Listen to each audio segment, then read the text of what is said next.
பிரித்தானியாவின் லண்டனில் குற்ற செயல்கள் கட்டுப்படுத்தப்பட்டு பொதுமக்களுக்கு போதுமான பாதுகாப்பை உறுதி செய்ய நடவடிக்கை எடுக்கப்பட்டு வருவதாக போலீசார் தெரிவித்துள்ளனர்.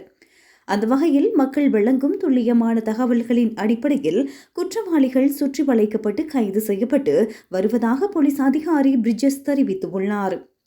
லண்டனின் நோர்த் ஹாரோ பகுதியில் உள்ள ஒரு குடியிருப்பில் அதிகாலையில் அதிரடியாக நுழைந்த போலீசார் அங்கிருந்து கிளாஸ் ஏ வகை போதைப் பொருட்கள் மற்றும் ஒரு பெரும் தொகை பணத்தை கைப்பற்றியுள்ளனர். கடந்த 16ஆம் தேதி அதிகாலை இந்த நடவடிக்கை மேற்கொள்ளப்பட்டது.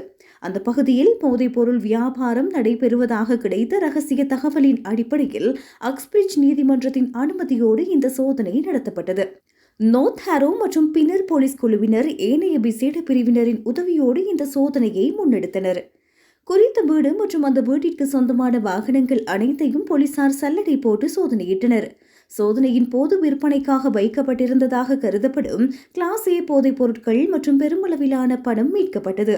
வீட்டிலிருந்த ஒரு பெண் போதைப் பொருள் விநியோக நோக்கத்தில் வைத்திருந்ததாக கருதப்பட்டு கைது செய்யப்பட்டார். தற்போது அவர் மேலதிக விசாரணைகளுக்காக விடுவிக்கப்பட்டுள்ளார். ஆனால் விசாரணைகள் தொடர்ந்து நடைபெற்று வருகின்றன.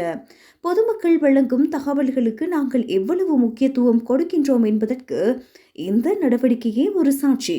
உங்கள் பகுதியில் போதைப் பொருள் தொடர்பான சந்தேகத்துக்கிடமான நடவடிக்கைகள் இருந்தால் தயக்கமின்றி எம்மிடம் முறைப்பாடு செய்யுமாறு போலீஸ் அதிகாரி பிரிட்ஜஸ் தெரிவித்துள்ளார்.